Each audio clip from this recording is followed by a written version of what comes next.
Hey, how's everybody out there doing today? This is Don, and you are watching my YouTube channel called Writer, Poet, Philosopher Don. Thank you for clicking on this video. I've been away for a while because I have been trying to decide what direction I want to take this channel in.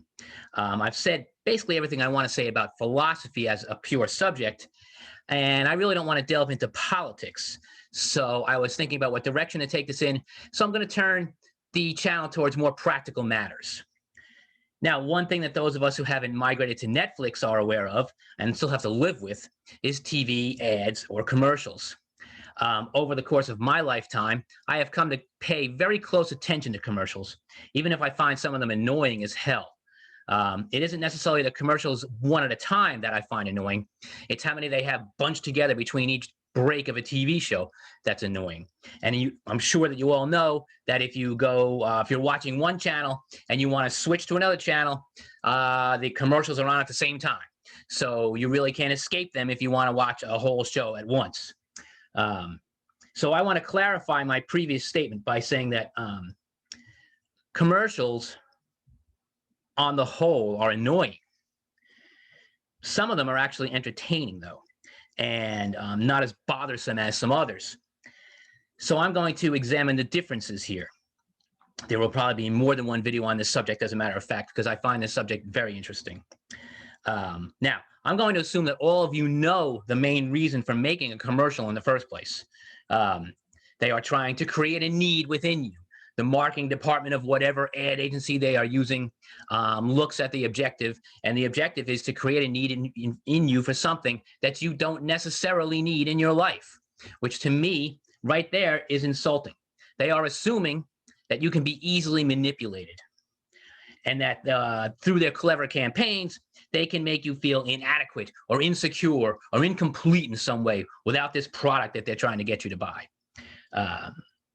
And it goes even further than that, actually. And that's exactly the subject I want to discuss in this video. So today I want to talk about my favorite commercials and the ones that I think are the worst at the moment. Now, the bulk of this discussion is going to center on the insurance industry, because I think the insurance industry has some of the most entertaining and some of the most annoying commercials. So obviously, if I took a poll of all the listeners out there who watch TV still, and ask them which three insurance companies commercials they see the most often, you'd have to say it's Geico, Progressive, and Liberty Mutual, okay?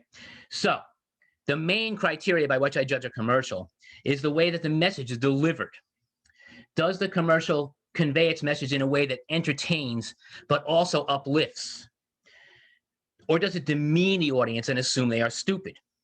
Which is what I think a lot of advertising agencies, that's their starting point in the first place. They think they're very clever, and they think they can just manipulate people and create this need, which makes them go out and buy the product. In my opinion, the clear winner of the three insurance agencies, however, is Geico. I looked it up, and the Geico Gecko has been in Geico's commercials since 2000. The reason the Geico Gecko is the clear winner is that he's an amusing and endearing character. I think the main reason he's lasted so long in those commercials is that he does what every commercial aspires to, and that is making you remember the product without having to hammer the name into your head. The campaign has been successful enough that everybody knows now, and everybody automatically associates this cute little green lizard with an insurance company, excuse me. I think my favorite Geico ad of all time is the one where he lands on the aircraft carrier and realizes that he has to walk all the way to the other end. And as an honorable mention for Geico, my second favorite commercial is probably the one with Maxwell the pig, where he's singing "Wee, wee, wee, wee" all the way home, which is, of course, the take on the children's nursery rhyme. Now, in second place would be Progressive, but it's a two-part answer. The commercials with Flo and Jamie, again, I find to be entertaining and uplifting without being insulting. The commercials that use Dr. Rick, however, are exactly the opposite. They are demeaning and insulting. They imply that the audience is stupid, or that they are willing to go along with the idea that they might be stupid for the purpose of the commercial. How many different ways does Dr. Rick insult us? There are really, in my opinion, too many to count. The whole commercial is insulting. And I think there's more than one insult thrown at us. First of all, he says, if you printed out directions to get here today, then you're in the right place. Well, okay, raise your hand if you've printed out directions to get anywhere in the past 10 years. I mean, seriously. If I look at my cell phone right here, okay, I have 3 different apps on my cell phone for navigation, and only 2 of them which I use, because I mean, obviously, you don't even need to use more than 1 if you don't want to. But there's 3 apps on my phone for navigation, and I've used 2 of them in the past 10 years. And that's it. I haven't had to print out directions to get anywhere for that long, okay? His next insult is to write the word quinoa on a whiteboard and ask people to pronounce it. And you hear 2 or 3 people like butcher the word, okay? It's ridiculous. Okay, maybe admittedly 10 years ago, I didn't know how to say quinoa either, okay? But I've eaten quinoa since then for a long time, and we all know it's very good for you. So at the same time, I mean, again, they are being insulting. They're trying to make everybody out there seem like a moron who can't say a word that people know for a long time. So the next one is, then the next one is he wants to open a PDF. Next thing we're going to do is open a PDF, he says. Come on. A PDF format has been around for 30 years. 30 years. It's almost as old as Word. Okay? So, I mean, if you can't open a PDF, I mean, I don't care what age you are. A 5-year-old could open a PDF. So, I mean, it's completely insulting. And finally he says, oh, yeah, and the last insult is, he says, and the waiter does not need to know your name. Okay, so maybe he doesn't, or she doesn't, whatever. But the point of the matter is, by asking the waiter his name, you are engaging that person. You're letting him know you're not an idiot or an ass. You're letting him or her know that you're sociable and that you care about them. There's nothing wrong with asking the waiter their name. It makes the whole experience for the waiter more pleasant, and for you as well. You don't have to yell across the room, say, hey, waiter. You say, hey, Jill or John or whatever. I need you for a second. Then they come right over, and then they're more apt to help you. They are, they're looking for tips. So you'd probably be more apt to leave them a nice tip if they're sociable with you. It's the whole idea of the waiter not needing to know your name is completely antisocial. And I think that's incredibly insulting. Now, I know there's going to be objections to this viewpoint. And there's 2 reasonable objections that I can tell you here. Number 1 is, yeah, it's all a joke. Okay, fine. It is a joke, okay? I realize, but realize what you have to think about is that behind every joke, there's a nugget of truth, okay? They don't make these jokes just to put them out there. They're making these jokes because they know that some people realize, yeah, that's really true. There was always a nugget of truth behind a joke. But the implication of the commercial is still that people are stupid, and that they're going to listen to this stuff, and that they're going to they're going to identify with it because they think that's the way they should act. The second objection that the commercial that I could say about the commercial is that it's aimed at younger people. And since I'm a baby boomer, I'm not really the target audience of the commercial in the first place. But I would tell you to look at the people in the commercial. They are not young people. The people who are in the commercial are maybe not as old as I am, but they are older. They're not millennials. So I think that objection falls flat as well. In third place, we have Liberty Mutual. Again, this is a 2-part answer, okay? This is a different type of 2-part answer, though. This time, Liberty Mutual fails for me on 2 different fronts. First of all, the team that they have, the guy with the glasses on and the Limu Emu is a blatant ripoff of Geico. So they fail on one front on originality. Second, the basic tagline of the commercials is that you only pay for what you need. Now, okay, think about that for a second. All right. How many people out there have called insurance companies on the phone seeking new coverage? What is the first question they ask you? What coverages do you want? So, I mean, Liberty Mutual has no originality here again whatsoever. It's that you get asked the exact same question by every insurance company that you call. So there's no unique advantage to using Liberty Mutual whatsoever. And yet they spend millions of dollars a year in advertising trying to tell you that there is. Now, what's the point?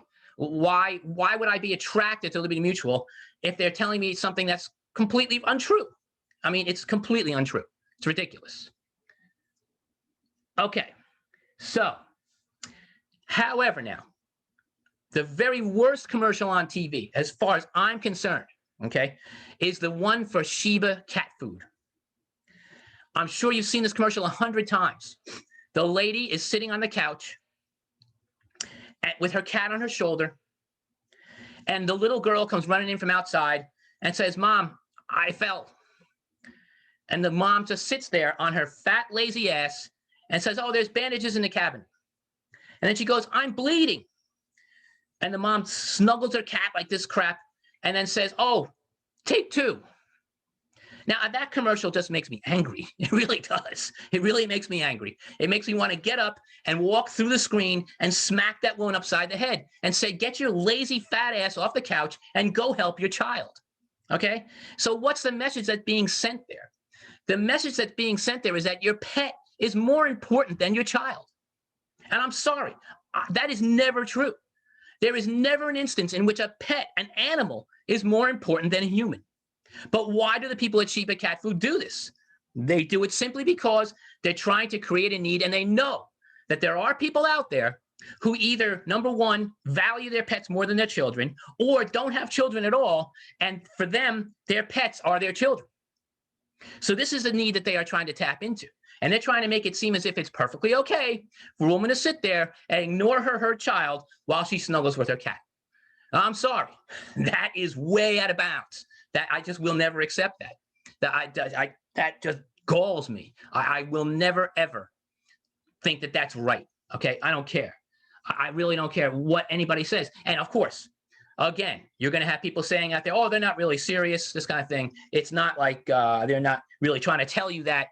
But think about it, okay? You have people out there who are, identify with that behavior. And it's not like the first time.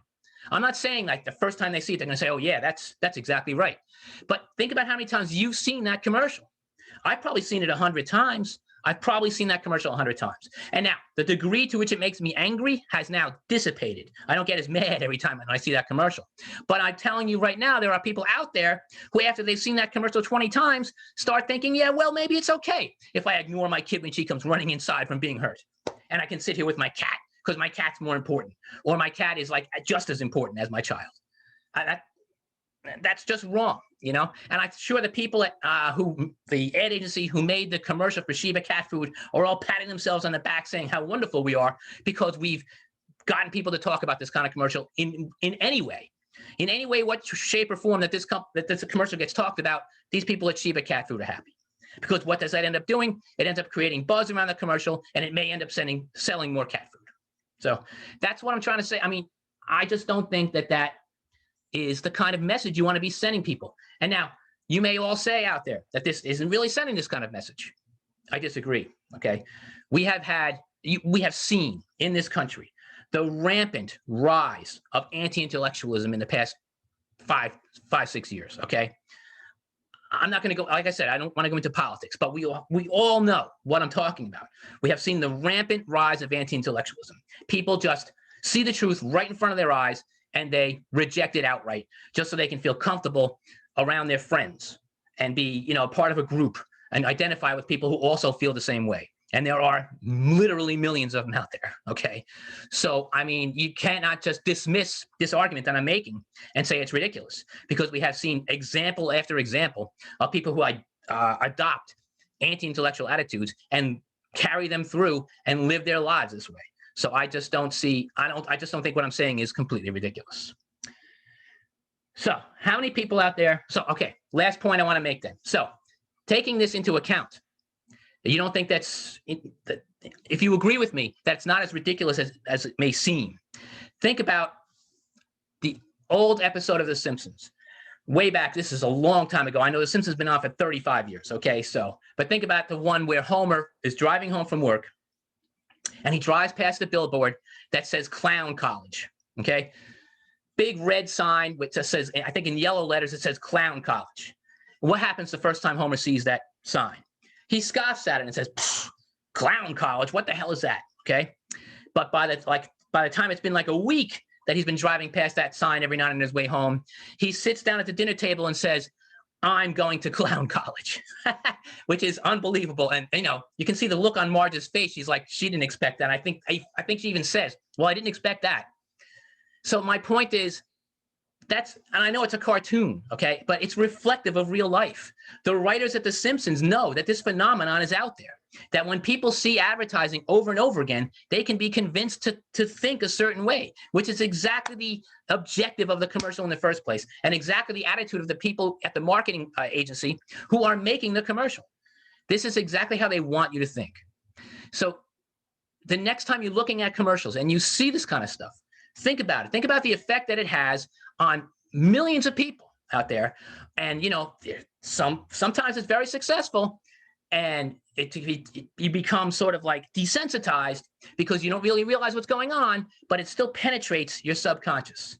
And after a while, your attitudes change. And that's exactly what they want. The people at the ad agency don't care how many times you have to see that commercial before you start changing your thinking. They're just glad that you finally do. So it's, you know, you have to realize that they are trying very hard to manipulate you and get you to think a certain way. So when you see that Sheba cat food commercial again, think about that lady's attitude, her sitting on that chair and ignoring her child, and whether you think that's right. I can't buy into it, okay? So what do you guys think out there? You tell me. You think I'm crazy? Go ahead and tell me I'm crazy. I don't think so at all, okay? I think it's not I wouldn't call it dangerous, but I would call it just not positive. They're not trying to uplift people in those commercials. They're trying to demean people. They're trying to get people to feel like they are not complete, or they're entitling them to be rude. Like Dr. Rick says in that commercial, the waiter doesn't need to know your name. That's giving you the license to be rude. And that's, if you ask me, the entitlement that people feel to be rude to each other is one of the central problems in this country today. People feel like they have the right to be rude to each other. Why? Because they don't have any self-respect, as I've alluded to in another video. They don't have any respect for themselves, so they feel they get revenge on other people by being rude to them because they feel inadequate themselves. And this commercial is just reinforcing that attitude because they know a lot of people out there feel that way. So by giving them, enforcing their right to be rude, they identify with the commercial, and the people who design the commercial are hoping that you'll go out and buy Progressive insurance. Again, what do you think? You guys tell me. Click on the red button and subscribe. Ring the bell to be notified of further posts. Leave a comment. I'd love to hear your opinions. And if I get the chance, I will respond. Okay? Thank you all. Have a great day. This is writer, poet, philosopher Don, wishing you all happiness, peace, and prosperity.